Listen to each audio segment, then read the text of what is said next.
So, hey, baby.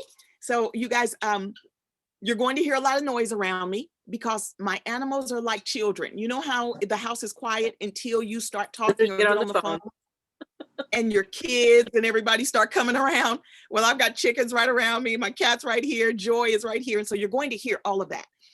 But that's one of the reasons why I'm launching the TNI program, because I've always known that there are so many ways to approach business and it's a serious business, even though it satisfies you, your inner soul and your passions, but it makes a difference. And you can be a for-profit or a nonprofit.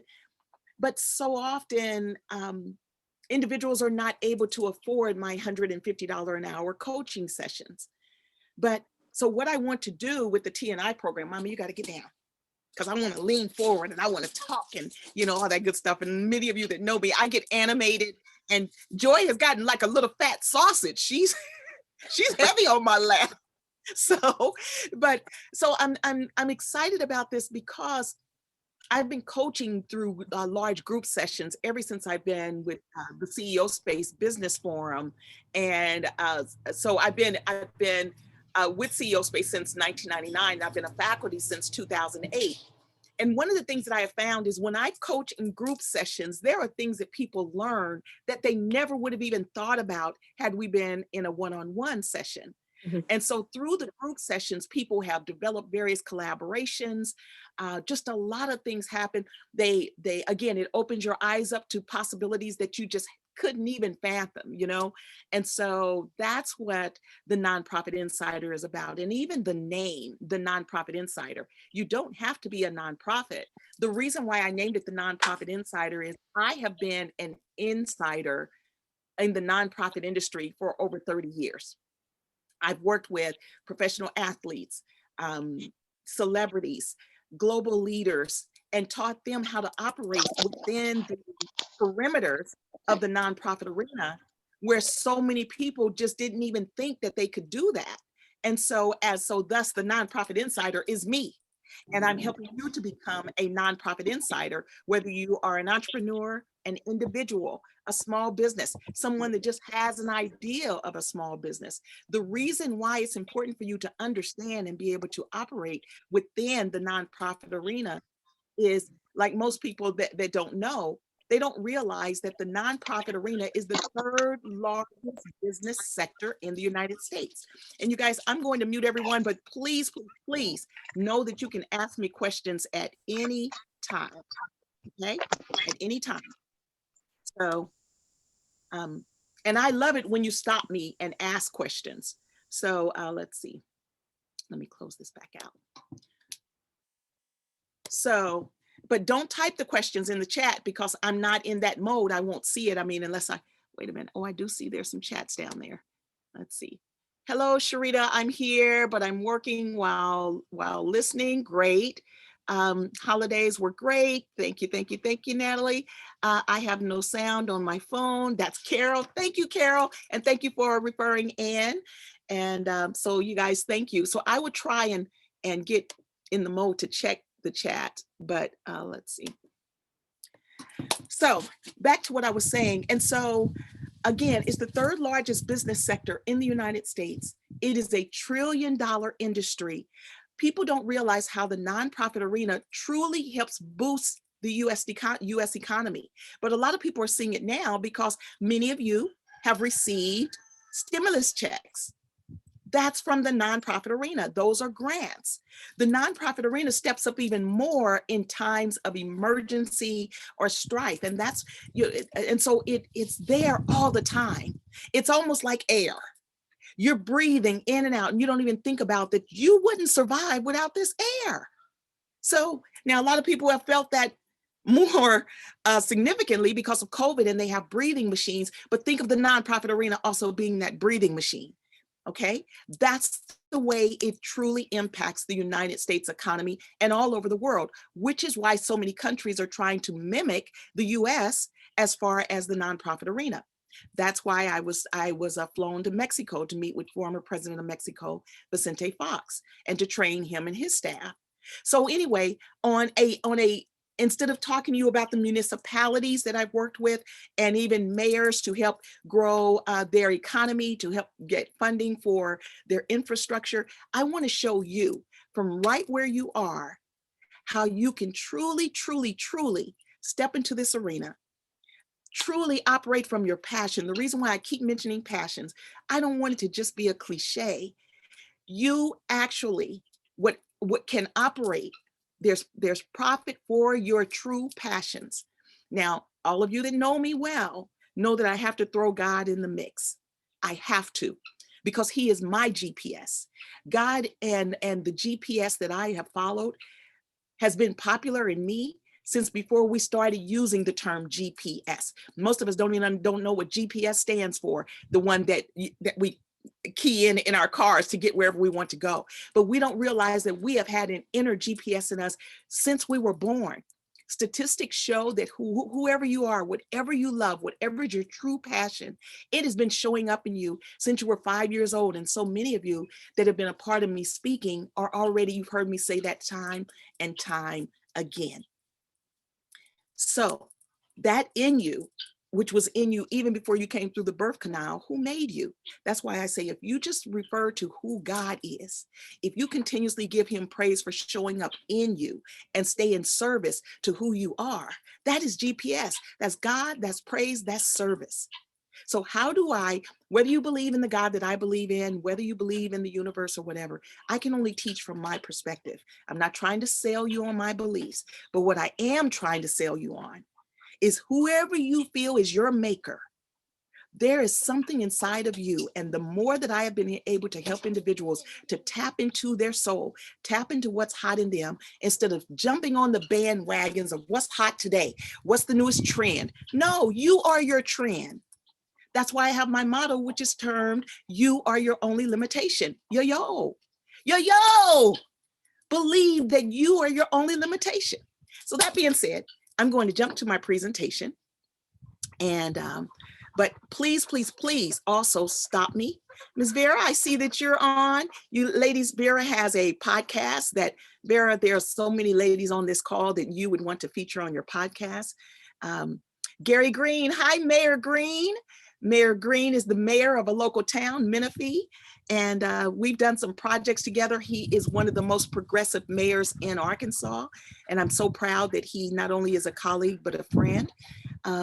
Let's see, let me get ready to show my screen.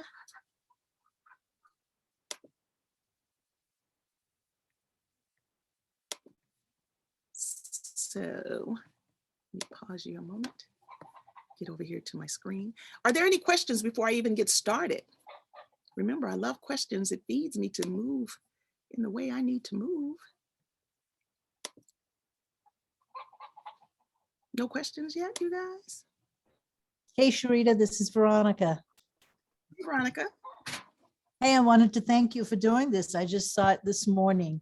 And, you know, I don't know if you know, but we have now been working together over 11 years. We just had our 11th year anniversary. And without you, God. I mean, you know, and the things that we're accomplishing now is fantastic. And without you, I would have never been able to do any of it. So I thank you. Yeah, well, thank you. Thank you, Veronica. And now Veronica and I met at that CEO Space Business Conference that I was talking about. Had never met each other before, but the moment we met, Veronica, we sat and talked, it seemed like hours. It was all night. Yeah, and Veronica came there, she didn't even know that she could have a nonprofit. And Veronica, would you say that now most of the work you do is through your nonprofit? All of it. Everything I do is through my nonprofit. And, you know, now we have so many people like, you know, USDA and the National Resources Conservation Services, US Fish and Wildlife. All of those people are part of our team. So it's just incredible. Good. You know, and I've been so proud to watch it. And I'm just going to talk a little bit more about Veronica and our relationship. I have always loved country, the country. I love the solitude. And a lot of people say, well, Sherita, how are you adjusting? You've been in California and your office was in Beverly Hills. How the heck are you? How did you make that shift to now be in the country, I was already doing it. I would go up to Veronica's and stay as often as I could.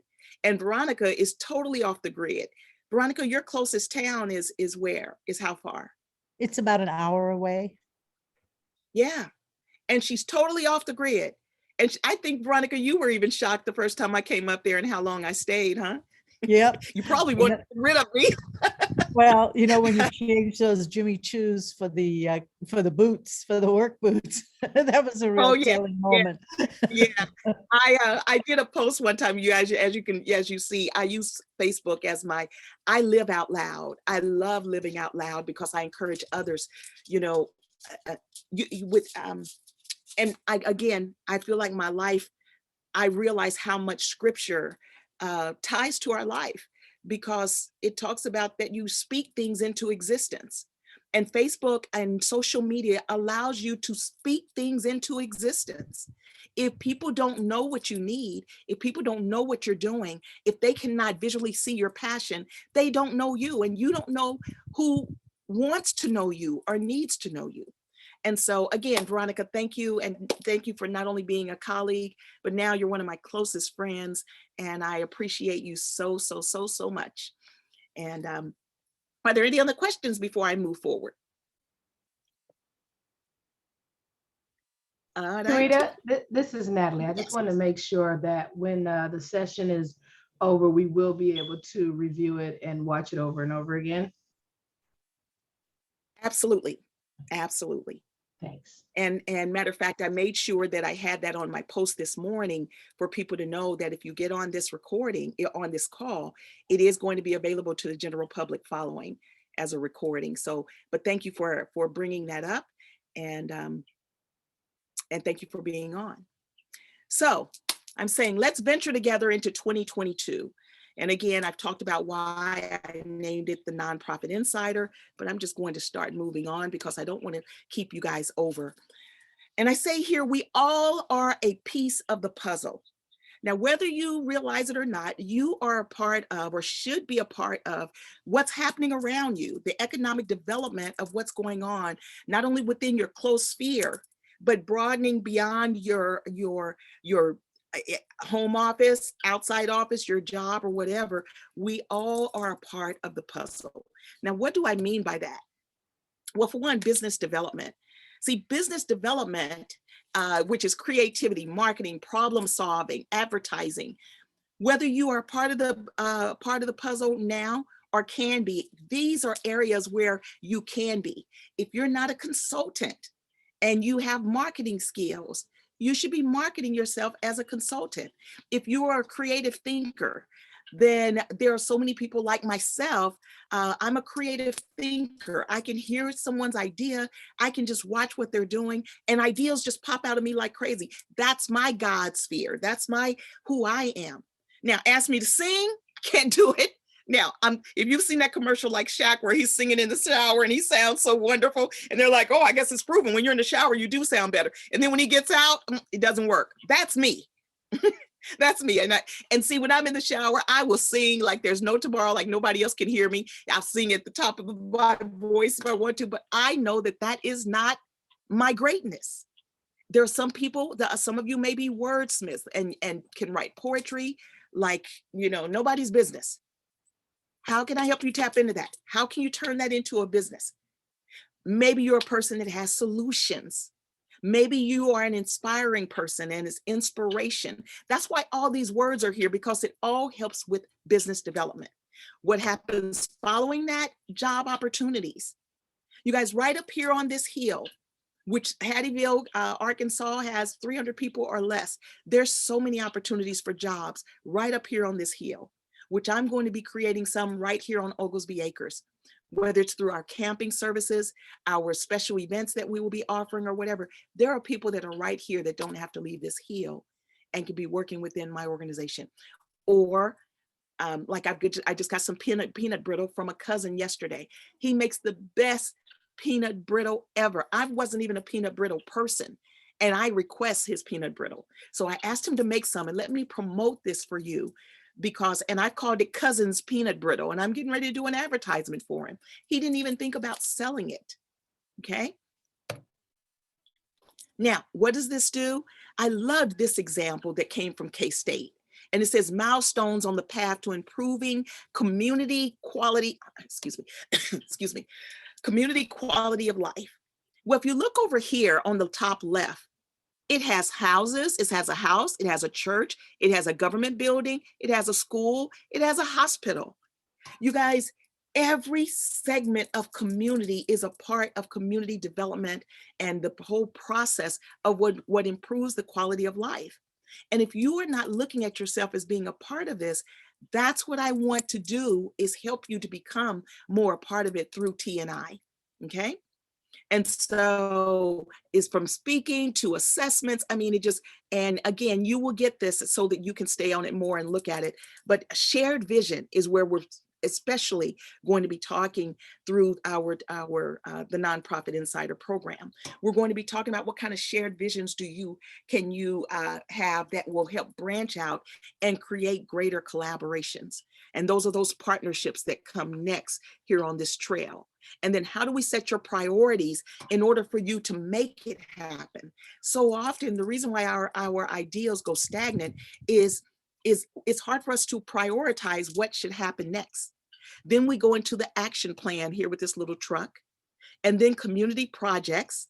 Like for instance, I was coaching someone and she loved crocheting, had no idea that her crochet projects could go are so much bigger than her.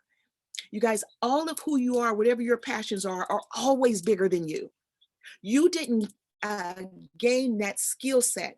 It wasn't planted inside of you for you to just hoard it within yourself. Someone else loves it, loves what you do, would want to buy your product or service, like the peanut brittle. Well, the crocheter now is in farmers markets, and she's developing collaborations with the local YMCA to teach crocheting. Crocheting can be a senior program. It can be an after school program. It can be an entrepreneur program. She could be helping young people or even adults that have always loved to crochet, turn that into their entrepreneurial business.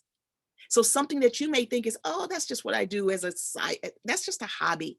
No, that is an opportunity for you to do what you love every single day. You don't have to wait until you retire. I want to show you how to do what you love right now and do it until you're dirt again. Okay, that sounds kind of morbid, doesn't it? So anyway, then we're going to be talking about how do you evaluate and research to move you further. And then how do you celebrate your success and get that information out there? And like I said, live out loud, scream it from the mountaintops so that others will know about you and your services and what you have to offer. Now, I also talk about social media a lot when I'm coaching, because people say, well, I'm on Facebook, but I only want people on there that I know. Why have it that way? Now, you might have a private group the same way we're going to have a private Facebook group for TNI, but your regular Facebook page is like a billboard. Who would put up a huge billboard if someone from the city called you and said that they're going to give you a billboard in the busiest part of the city, upscale, where any and everyone in the area could see it? Would you take that billboard? And without a doubt, you would. Then why would you take that billboard, but only tell people you know to go down that street? You've got a sign at the end of each corner, each end of that street saying private property, no trespassing. So now the people that could see that billboard can't see it. You're only allowing through the people that know you. What sense does that make? Why are you on social media? Now, if you're on just for a private group, I understand that.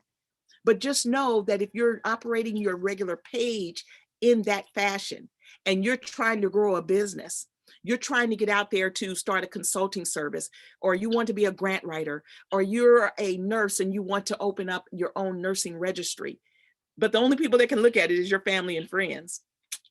I don't know what you're going to do about that. Any questions or comments so far? Am I making you think about anything? Am I here alone? No, I am. You are. Everything you're saying. This is amazing. This is amazing. Just hearing you talk is Yeah. giving me ideas, and Carol and I have talked about some of them, but yeah, I'm getting a lot of value, and we're not even into the full presentation. So thank you so much for this. Oh, good. Thank you, Ann. Thank you. Because, As a matter of fact, let me just say I'm on board. Where do I sign good, up? good, good. Because you know what? I just looked over at Joy. Some of you have seen me talk about that there's even funding out there, and you can have a business as a dog walker and expand your business. Because you might be a dog walker already, and you're walking dogs of people that can afford you. But think of all the homes you might be walking past that can't afford you. And that's where the nonprofit arena comes in, because grants will pay you to walk the dogs of low income individuals that might be down sick and can't walk their dog because of COVID, or they're under cancer treatments or whatever. Or there's seniors that have dogs that right now, because of their ability or inability, they can't get out and walk their dog. Grants will cover that. There are people that have service dogs that would like to have their dogs walk. And you could just have days where you only walk service dogs, because service dogs are specially trained. They're not supposed to be interacting and letting people come up and pet them. So if you walk service dogs together, then it doesn't interfere with their special training. You guys, I don't care what you do. I don't care what your passion. I don't care what your idea. I can show you how you can expand that, and it will support you in whatever direction you're wanting to go in your life. Okay. Remember, you guys, you can stop me at any time if you have questions. So how will this happen? Through collaborative strategies for success. So right now, this is actually the homepage of Philanthropy Alliance, my organization.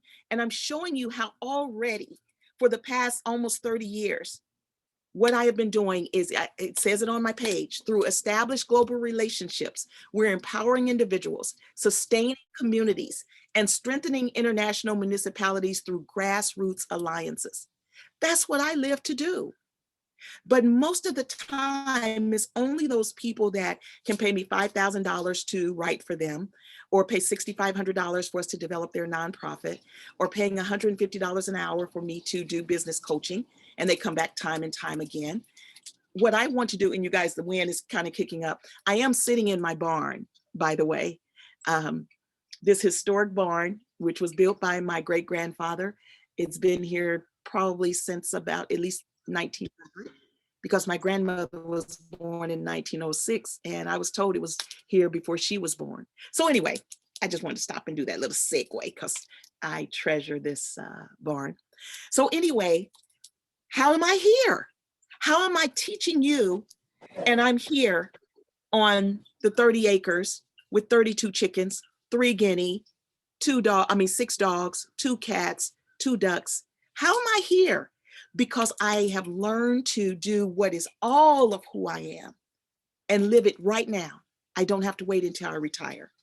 So we already have a global reach, is what I'm showing you.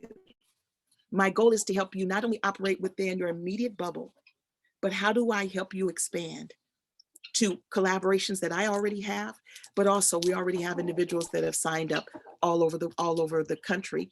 And I have individuals that called me actually over the weekend. I need to return some calls. But I have clients all over the world, including in Paris and Uganda and China and Germany. And just I've developed organizations in more than 14 countries.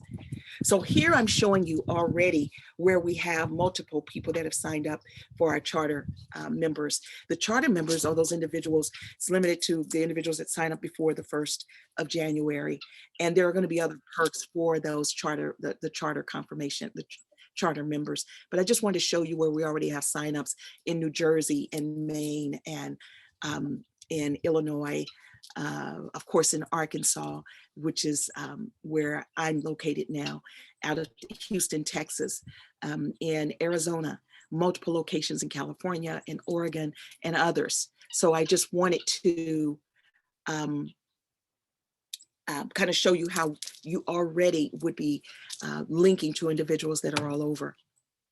TNI is going to feature special speakers, keynote speakers. I have colleagues that I have been speaking with for over 20 years, and we collaborate often with each other's projects and come in with our expertise to speak. So from social media experts to individuals that can help you to expand your online presence, to start online businesses, individuals that can talk to you about marketing, better accounting services. I already am developing my speaker lineup so that we will have those pop-up speakers that will come in to the program. A monthly newsletter.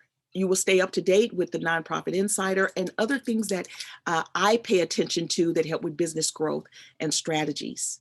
The 10 benefits of the TNI membership. Aid in identifying your objectives for success. Gain a broader understanding of the grant procurement process. Become proficient in nonprofit management and corporate governance if that's the direction you want to further go. Accomplish your vision and goals in a timely fashion. Surmise a clear roadmap for success. Advance business skills. Heighten your confidence. Improve functionality and productivity. Improve leadership skills and establish global accountability partners. Sometimes when we just don't move forward is because we're sitting and just rehashing things within ourselves. Sometimes if we can just tell someone that can also see the vision and not someone, a lot of times when we share things with close family and friends that may not have that entrepreneurial spirit or just that courage to do something different. You ever talk to someone and they hate their job? Oh my God, I hate this job. Oh my God, it's Sunday. I've got to go to work tomorrow. And they've been there 25 years. What? Do you know that studies show that 85% of people that are in the jobs that they've been working hate their job? 85%. And then we wonder why we have depression. People need medication to even get up in the morning. Suicide is on the rise. Domestic violence, child abuse, alcoholism. I mean, if more people did what they love every day, those things would start to dissipate. Okay. And so when you are working within yourself, oftentimes you just need accountability partners that also have vision, not your same vision, but instead of shooting you down saying, you've never done that. What makes you think you can do that? You don't know anybody that can do that. What makes you think you can start your own business? I wouldn't do that if I were you. Just like so many people said that I shouldn't move to Arkansas. Back on July 19th, 1988, everyone that I knew said I was crazy to move to Los Angeles as a single mom with 2 young sons, didn't have a job. I had sent my resume there and had a temp assignment, but I was going because you know what? I live fearlessly and I truly do. I get my ego out of the way. Sometimes we worry about what someone will say, or if it doesn't work, then what? They're going to say, I told you so. I don't give a hoot about what someone else thinks when it comes to me and my decisions on what I want to do that feed my soul. Now, some people will say that I'm crazy. I did. I packed up my 2 sons. All I needed, just by happenstance, I was already thinking of moving to Los Angeles. I'm going back to my LA story in 1988. I was so ready to leave Kansas City. I had a great job working for Sprint. I was training individuals. I was making major strides for a young 25-year-old woman, but it wasn't feeding my soul. Something about it, I just needed to leave. Kansas City wasn't it any longer. And as a single mom, I just had made the choice, I'm moving. And I had looked at 3 places. I was either going to Florida, I was going to Los Angeles, to California, or I was going to go to somewhere in the South. I wanted to go where it was warmer. I was so sick of the winters at that time. And an aunt that I barely knew, I think I'd met her maybe once before, was visiting Kansas City. I happened to stop by my mom's and I was telling mom, I said, I'm leaving here in 2 or 3 months. I'm just already making plans. I sent my resume to those places where I wanted to go, to temp agencies. And I stopped by my mom's this one particular day, and this lady is sitting there, and mom says, "Oh, hey Josie, you remember my baby girl Shelby?" Well, and she said, and I said, "Well, hi." I said, "It's nice to see you." And I said, "I think I remember you." And we talked a little bit, and I was getting ready to leave, and mom said, "Oh, and Josie, Sherita's thinking about moving, and Los Angeles is one of her places she may want to go." And my aunt said, "What?" She said, "Well, I have a duplex there in Los Angeles that's been empty for 6 months." What? I was like, what? See, you guys, when you just start making plans for things, doors will open that you didn't even know there was a door. That was all I needed to hear. Instead of waiting for 3 months, do you know I went in and turned it? I told her, yes, I want it. She said that I could come there. I could stay there for 6 months rent free until I get on my feet. What? You guys, within a month, that was like in July 19th, 1988, me and my boys were pulling up in Los Angeles. Because see, the thing is, I wasn't running from anything. So if it didn't work out, I wasn't worried about somebody saying, "Oh, it's not going to work." I wasn't worried about, "Oh, you'll be back." And that's all I heard. But so what if I came back? What I'm saying to you is live fearlessly. Life passes so fast.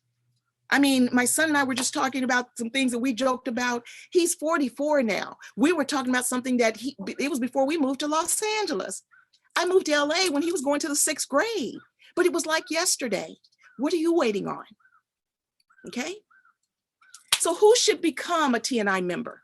And it's not limited to the below. Set up social media influencers.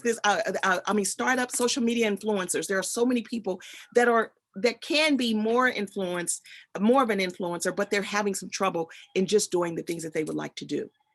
So, or crafters, like I was telling you about the lady that loves crocheting. A nonprofit manager that needs more direction for fundraising and grant procurement or nonprofit management.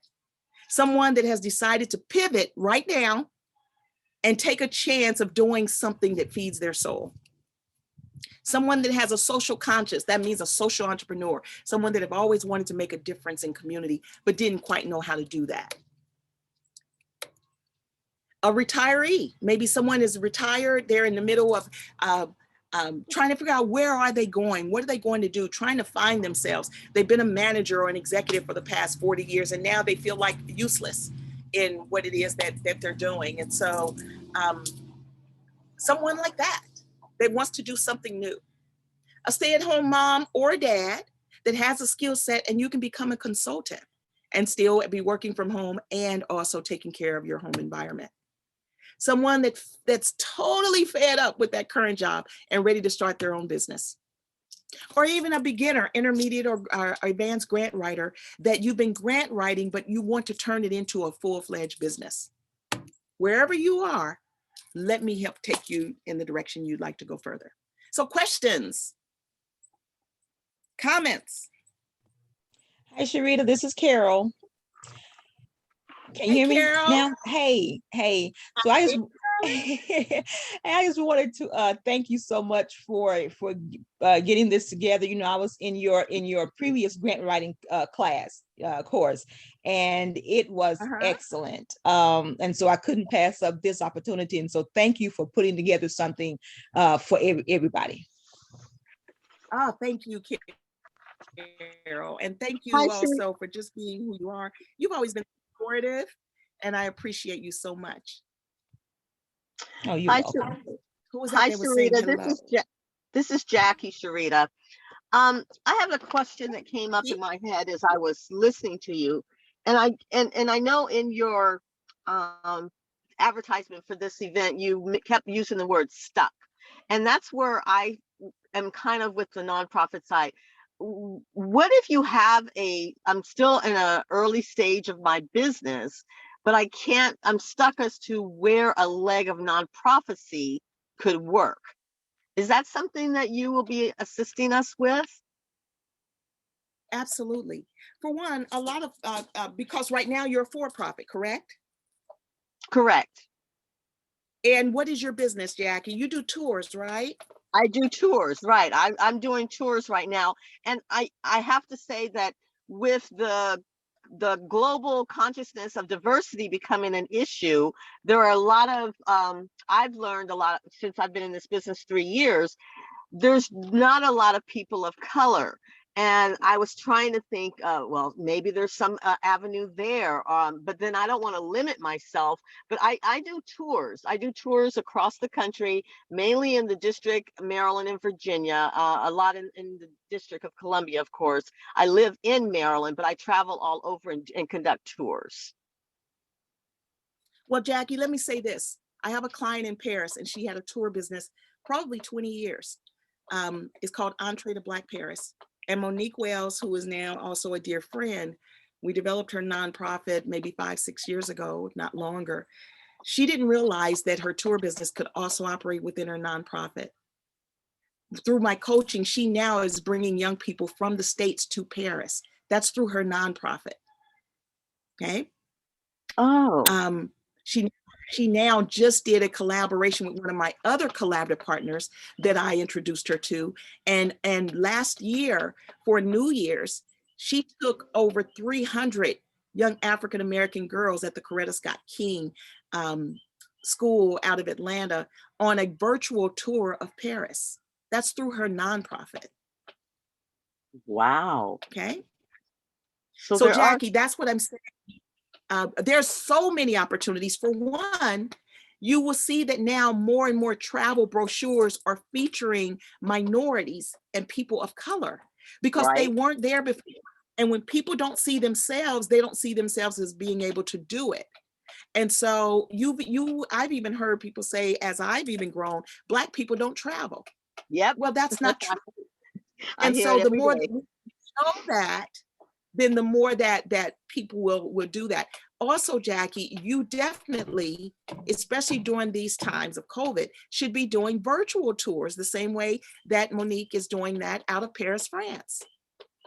And grants can cover you doing that. Okay. Yeah, I've never done a virtual tour, so that would be something that would be new. Okay. Like I said, I'm still in my early stages of it, but what I will say is I was actually trying to think of a way where I can bring more African Americans into the tour business themselves, not just going on a tour, but actually conducting tours. Because what I've discovered is I get sometimes a bus of 40 kids from the South, and they're all children of color. Sometimes they're from inner city schools or schools that they've never been outside of their neighborhoods, and they assign them to white tour guides. And then the people are looking like, well, we want to see somebody that looks like us conduct this tour. Or if they're giving an African American tour, they don't have an African American tour guide. Not that it's necessary, but when you're dealing with young kids, sometimes they do look, like you said earlier, for someone that looks like them. So well, yeah, yes, okay. Just like my best friend we've been best friends since I was 5 years old. She's white. And until now, I talk about it more. She had no idea how I felt like I wasn't totally inclusive in the world that we live in. She just didn't know. We talk about it more now since George Floyd. And so it's not that we are anti-white or anything like that. It's just we've wanted to feel more inclusive, and we wanted to see people that look like us. And so, and that's very important. And especially for young people that you're trying to expose them to something new, but they don't see anyone that looks like them. Jackie, through your nonprofit or by collaborating with a nonprofit, you could be getting funding that now your tour business turns into a job training program and training individuals to tour. You should be collaborating with like the big Smithsonians that are there in DC, and you could be the one that's doing their docent programs even. And it's all through your organization's job training programs. There are so many opportunities for you, Jackie. And so when you say what pieces of this can be fall into you being able to get funding for it through the nonprofit arena, that's where I'm talking about. Where so many people that are in the for-profit arena don't realize you can have your for-profit over here, your nonprofit here, and they collaborate so that you can develop those programs and they overlap looking like this. Okay. All right, that's some insight. Thank you, because I really could not visualize the nonprofit side of what I could do. Okay, thank you. Yes, yes, you're welcome. You guys, a lot of people just don't realize especially major organizations and companies that also have always been in this nonprofit arena. How many of you watched the Oscars? Did you Yeah. know that the Oscars are totally done through the Oscar Foundation, through a nonprofit? Did you know that the PGA, the Professional Golf Association, is a nonprofit?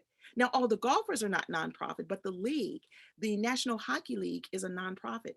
Did you know that just watching individuals going to the moon, Blue Origin, did you know that that's a nonprofit?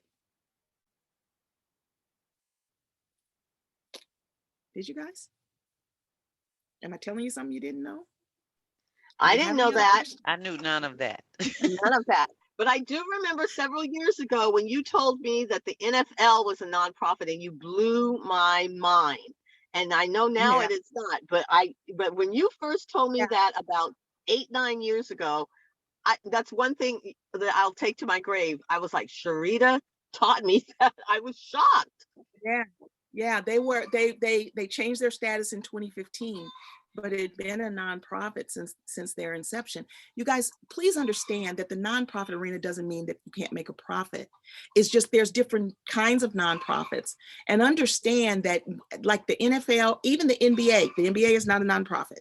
But let's say that if they were, the reason why they would get certain tax credits as a nonprofit and some leniency is because think about how many jobs one game creates. One game, not all the league games, one game. From the people that work in the stands to the people that run the concession stands, the people that clean the fields, the people that maintain the floors as far as for the basketball courts, the people that maintain the ice rinks for the National Hockey League. But also think of the vendors that bring things to the games, from the people that make the straws to the wrappings for the burgers, to the cups for the beer, to the beer vendors, to the So when you are making a difference and you're creating within yourself an economy, you're making a difference.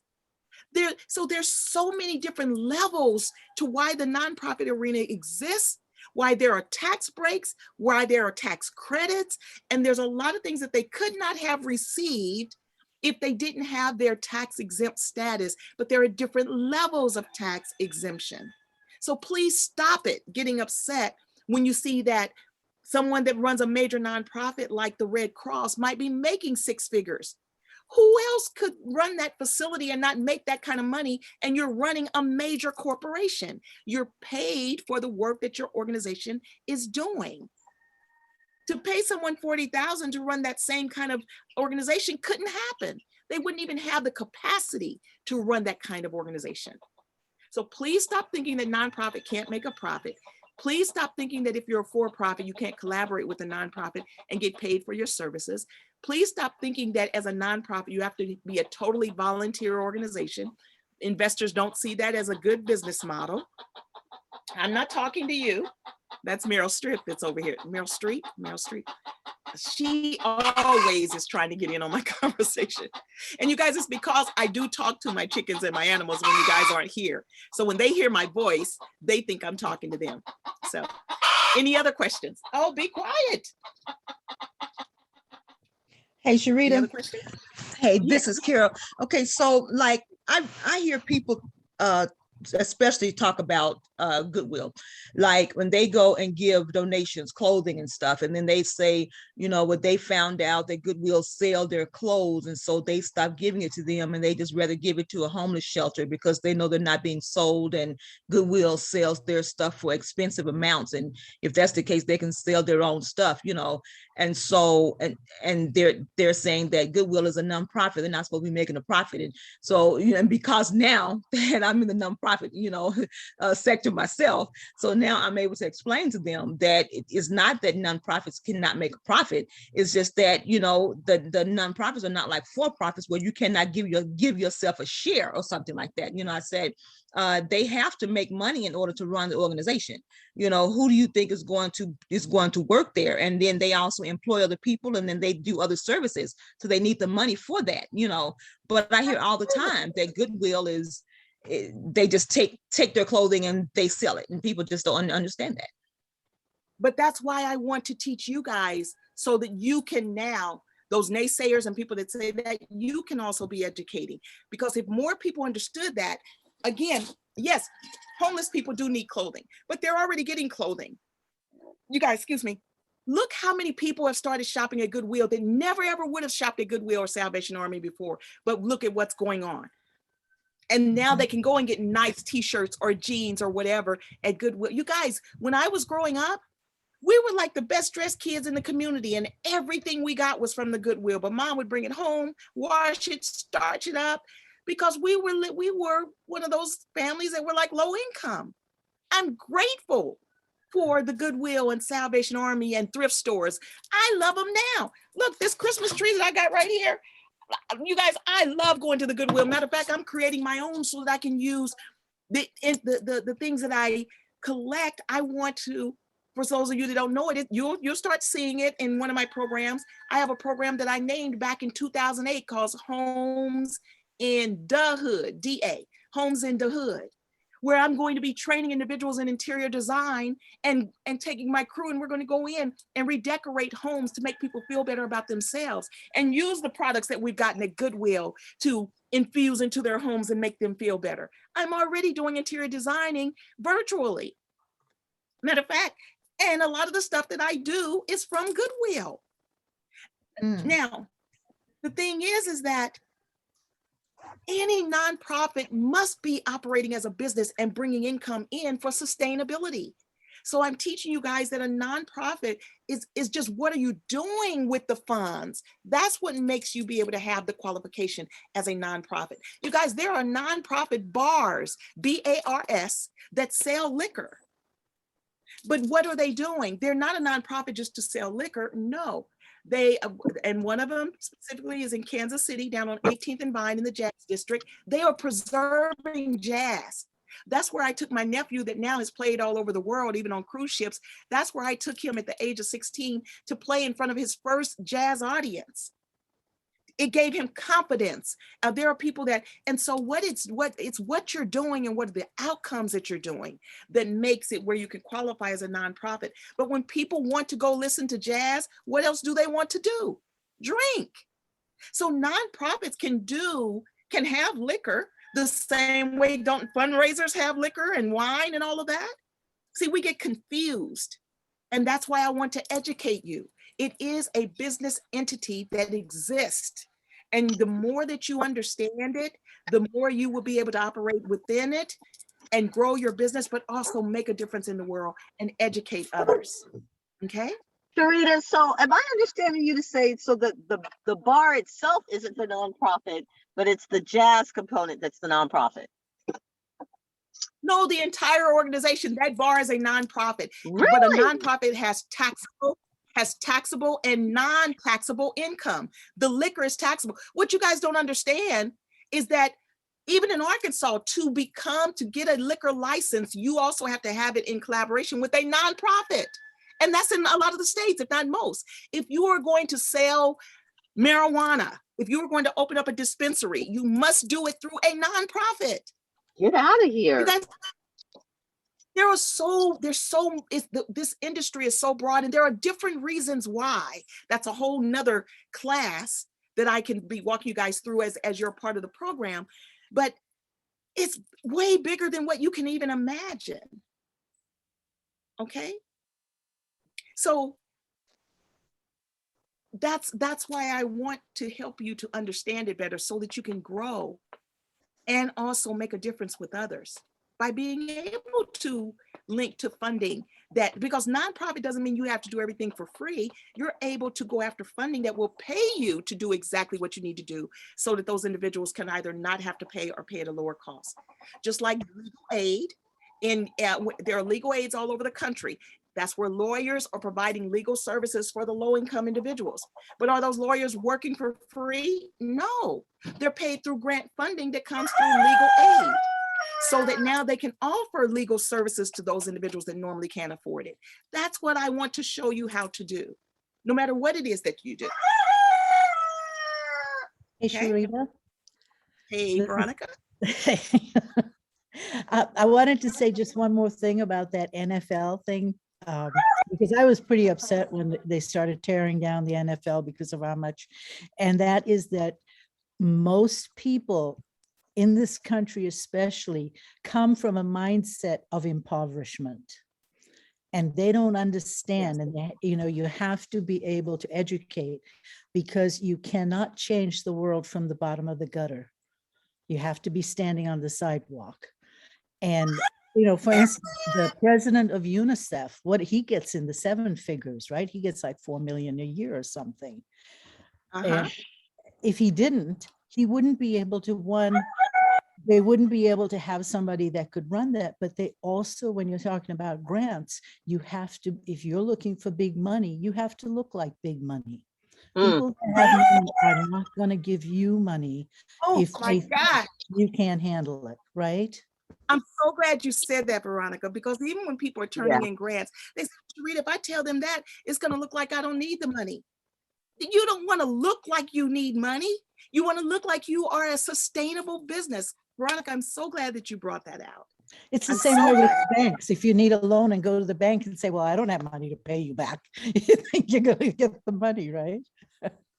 Yeah, you guys, I've told the story before about I was teaching at a job readiness training, and they had a 6-week program, and this one guy always was there, showed up on time, always sitting up front, and I always just call him Oscar. And so we say, okay, Friday we're going to have a Dress for Success program. We're going to do mock interviews. You've got to come in looking like you need this job. So Friday comes, he's the first one there, and we're glad to see him. But when I'm looking at him, I'm like, something's wrong. You guys, he looked worse than I'd ever seen him look. And then when I looked down at his shoes, it looked like he had been kicking bricks. And they were all, they were just horrible. So I after everyone gets there, before we start, I kind of pull him aside and I said, can I talk to you for a moment? Oh, yeah, Miss Herring, yeah. How you doing? Because I'm ready today, I'm ready. And I said, did you remember that we're doing mock interviews today? And he said, yeah. You guys, I almost cried in talking to him. In his mindset, he wanted to come in looking needy and a mess. He didn't even know come in looking the opposite. And that's what I'm saying to you. Don't look don't look like you need it. Look like a business. Always, just like my mom used to always tell me, even no matter where you are, no matter what job you're doing, dress for where you want to be, not for where you are. And it's the same way when you're establishing your business, when you're going after, if you're getting ready to promote that you're getting ready to have a big event or whatever, don't you want the best looking promotional items? You want to look like, just because you're asking for sponsorship or whatever, or maybe you're doing a fundraising event, you're doing quality promotions. Your stuff isn't photocopied all crooked and the text all blurred, and because you want to make them think you need some money. So I'm so glad that you brought that up, because there's such a misconception about the nonprofit arena and so many myths out there. It is a business. That the nonprofit industry, matter of fact, again, as the 3rd largest business structure in the United States, it employs the only industries that employ more people is manufacturing and retail. Other than that, the nonprofit arena employs that many, over 15, I forget the number. But just like when you think of retail, you think of from Macy's or Dillard's or Forever 21 to Target, Walmart, all of them exist in retail. There are businesses, all kinds, that exist in the nonprofit arena, from mom and pop, from childcare centers to maybe a masseuse, someone else that walks dogs, someone else that has a nursing registry, someone else that's doing memory care for seniors. But it's all kinds of businesses that are a compilation of that third largest business sector in the United States, but they're paid. They are employees. Okay. Any other questions? Sherita, what's the kind of ratio of having more than one nonprofit? Do people, I mean, when you, if, I mean, can you, I guess I should just say, can you have more than one nonprofit? Yes, but there's no need. See, under one nonprofit, why have more than one? Think of a YMCA. Look at all the different programs that exist under one YMCA. Youth basketball, senior square dancing, camping, English as a second language, crocheting classes, sewing classes, scuba diving, agriculture, horticulture. Yeah, you can have multiple programs up under one entity. Why have multiple entities? I see. Okay. Okay. Okay. Okay. Any other questions? So Sherita, this is Carol. Okay, so let me ask you this. So since the organization can have several different programs, can, let's say one program, let's say for instance, burial funding. So one program that would be the well, all of it is nonprofit, but that would be the one that you're helping families bury their loved ones. But then all the other programs you have, you could offer services, paid for services, and those paid for services could go to help fund the other program for helping to bury a loved one. Yes, Is that matter of fact, okay? Sarah, I'm glad you brought that up. A lot of people don't know or don't even think about that nonprofits can have fee for service programs. So you might have a program like Carol where you're giving funding to help individuals bury their loved ones, but you also have some paid workshops that you teach. Or you've developed your program further where you're going in and working with families and helping them to do those the closing of business for individuals, like trusts or whatever, because people don't know what to do when someone is even ailing and going into hospice. So you can have consulting funding that's paying you to be working with those families. You could even get consulting funding where you bring on family counselors to help individuals deal with the death of a loved one. Those are fee for service. Think about this. Think about a hospital. You guys, most people, look, I've gotten caught on my neck or my bracelet here. Most people don't realize that most hospitals, unless they say privately owned, are nonprofit. Okay. When you walk into a hospital, can you automatically go there and do things for free? No. What's the first thing they ask you for when you walk into a hospital? Hey, Brenda. Your insurance. They ask for your insurance. Insurance. They ask you for your insurance card. I'm sorry, the supervisor hates it when one of the other dogs come by. Stop it, mommy, stop it. Come on up here. Come on. See, as long as she can show them she's closest to me more so than anybody else, she's in good graces. They ask you for your insurance card. They're asking for money. That's exactly what that is, because your insurance card is going to assure them of getting paid. But do everybody that goes to a hospital have insurance, health insurance? No. No. That's why hospitals, those that are privately, that aren't privately owned, the ones that are privately owned, they have large investors also, and they also will only may accept individuals that can pay or whatever. Right. But when you have a nonprofit hospital, they go after funding to help cover costs for those individuals that can't afford. Because if you go in and you need heart surgery, and someone else comes and need heart surgery and they have insurance and this other one doesn't, are they going to let you die? Now, I know I just saw a medical show, and there was one person that was there and their insurance didn't cover certain things. And they had to fight with that administrator of that hospital to fight for that person to still be able to get that surgery. She was turning them away because their insurance didn't cover that particular service. That's why there are hospitals to go after funding, so that they don't have to turn people away just because they can't afford that heart surgery. Most of you probably aren't aware that credit unions are nonprofits. That's why certain people can get loans at a credit union that couldn't get a loan at a bank.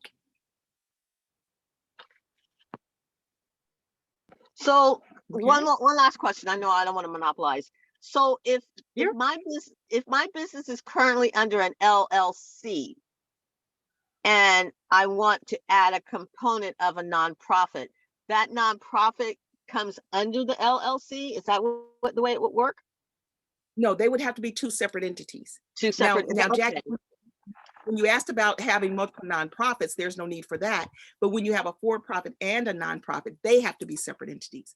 The IRS has to know who to tax and who not to tax, or how is it going to get taxed differently than the other. That's just like if your sister lives with you, you still can't use her social security number. You have to have two separate social security numbers.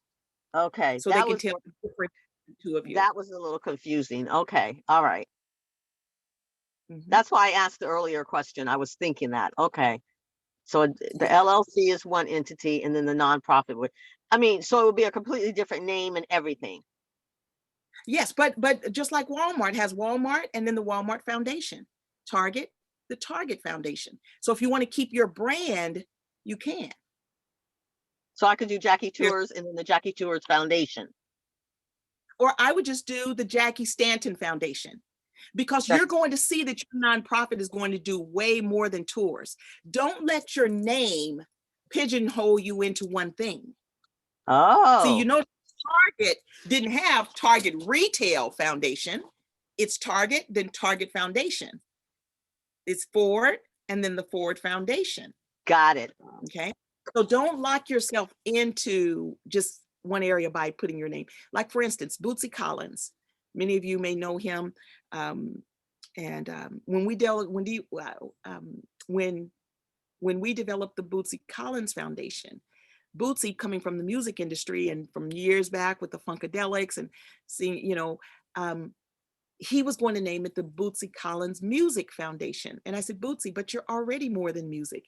You're empowering youth there in Cincinnati. You're working with the Tuskegee Airmen.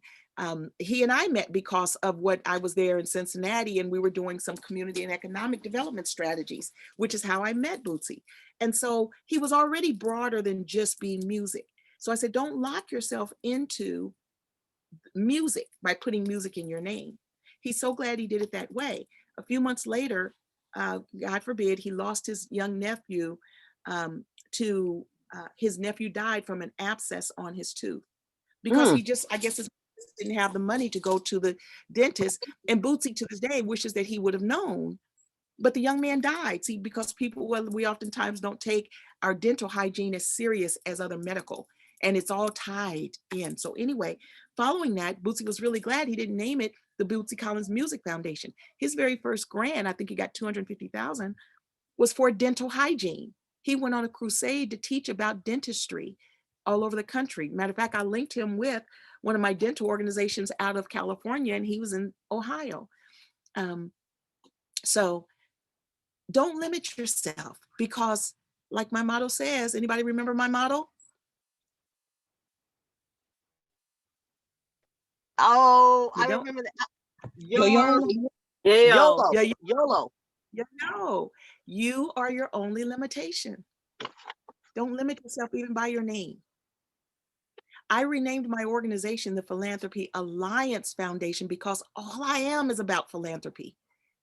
I want to make a difference. I want to train. I want to empower. I give. Whether it's my time, finances, or whatever, I'm a philanthropist. Many of you are philanthropists. I wanted my name to exhibit more of who I am, but I still didn't name it one specific thing. Everything that I do, even with the animals, all the animals I have is because I'm developing a youth program, and we're going to have youth camps here come next summer. Veronica and I are sister cities for our collaborations and camping. Everything that I do, you guys, is connected to the next thing I'm doing or something that I have sitting here. Even though I've got all these pots on the stove, all of them are being put together to make a really great buffet, a really wonderful dinner. And that's what I want to show you how to do. For my business development, when we get our large cabins here, I'm going to have business development retreats here. We'll be sitting around the big bonfire that's right here. Oh my gosh, I've got so many projects. And I'll be talking to you about how instead of doing a glue on vision board, nothing against people that teach vision boards, I just don't like them. Because when you do a vision board and you glue things on, things change, and now you've glued that on and you think you're stuck to that. No, I use 8.5 by 11 sheets, cut them in half, and I've got all my different projects going across a wall. And it might be, you know, the cafe, the nursery, business development, summer camp. And then below there, I'm using sticky notes and I'm putting all those sticky notes below there. But things move. Yeah. It should have fluidity to it, because your life does that. When you glue things on, you won't change. You think you're stuck to that. Like when you take a job, you think you're stuck to that. Or when you said yes about something, if you can't do it, you've got to be honest and say, you know what? This just doesn't feel right now. I'm sorry, I can't commit as much time. Maybe I can just do this on the weekends. I know you've got to be able to do that. But walk in your truth of who you are, what feels good. Learn to say no sometimes. Mm-hmm. All of that is important for you to learn, for you to grow and sustain. Okay? Any other questions? Hey, Sherita, there was a couple of questions in the comment section. One, let me go there. Yeah. Oh, go ahead, Carol, go ahead and tell me. Oh, okay. So one was from Linda, and she said, you may have already answered it though, but she said, you speak on grants. Why do some organizations tell you not to depend on grants? That's like someone telling you don't be totally dependent on an investor. What business, for-profit business, do you know that is only dependent upon investors? If they are, they're setting themselves up for a failure. That's the same thing. Nonprofit grant funders are investors. That's why I want to show you how to also have fee for service. You should have multiple streams of income coming in. You should not be just dependent upon grants and sponsorships. No business should. Okay. Mm-hmm. And you guys, Linda, I want to know, oh, go ahead. No, I'm sorry. I thought you were done, because Linda also had another question. She said, can the membership, she said, can the membership or does membership coincide with with your classes? Can you hear me? I think we're stuck. Yes. Now the class, you don't hear me, Carol? I think we're having lag time. Did you hear the question? You guys don't? You know what? I'm going to turn off my camera and maybe that'll help. Can you hear me? Yes. Okay. And am I buffering, or you hear me well? I hear you well. Okay, maybe someone close to me is interfering. That's the only thing about being here in the country, is my internet sometimes gets a little intermittent. But the being a member will give you discounts. If you are a charter member, I think it's a 15% discount. And if you're signed up before the 1st of January, and if not, I think it's a 10% discount on any of my classes. But now you will be getting classes through the training. You're getting other classes and other speakers and that kind of thing. But like, let's say that someone wants to participate in my master class for grant writing or nonprofit development. You would save on that by being a member. Excuse me. Guys, I'm sorry, before I don't know why I drank a little bit of 7-Up before I came on, but it keeps trying to make me let me know that. But anyway, and then also for my business coaching, my business coaching, let's say that outside of the group, you want additional one-on-one, you just want to have a meeting with me. Instead of it being $150 an hour, if you want a one-on-one, it's $50. So you'll save $100 for that, if that's something that you want to do later. And so any other questions? I think that was all that's in the chat. Okay. So then if there are no other questions, you guys, I wanted to not hold you more than an hour. I see I've gone a few minutes over, but let's venture together into 2022, if you so choose to. And please, please, please don't hold this to yourself. This coaching program is designed for a large number of people. I'm going to cut it off at 100, but that's because 100 is never usually on. I had a coaching program where we averaged about 75 that were on, and it was a wonderful experience. I mean, a lot of people just raved about what they learned by being in such a large coaching environment, because as you guys can see, usually even if it's a large group, out of 70 people, for instance, or 75 people, usually only 10 people were asking the questions.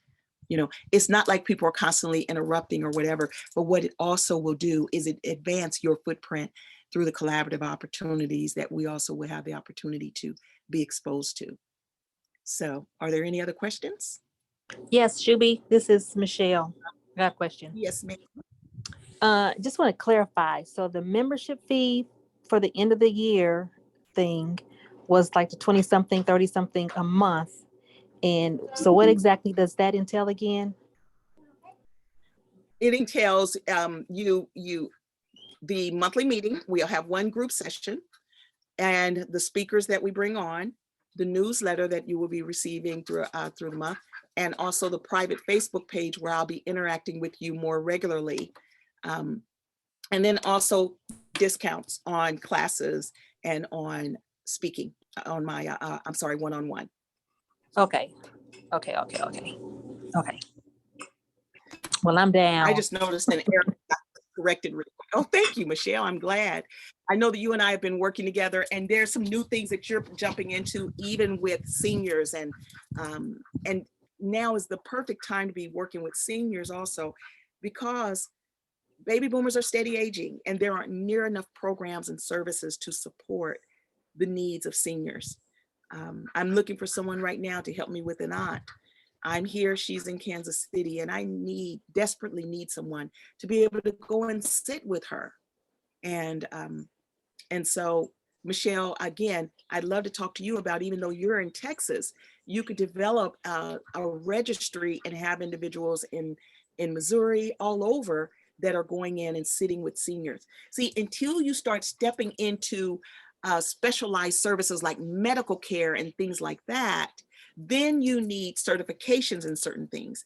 But when it's just like you need a child care when you're going to keep someone's child all day, and you have to adhere to certain state laws. But when you have a drop-in program, like an after-school program, those particular laws you don't have to adhere to. So what I want to do is help you guys develop programs that fit where you are.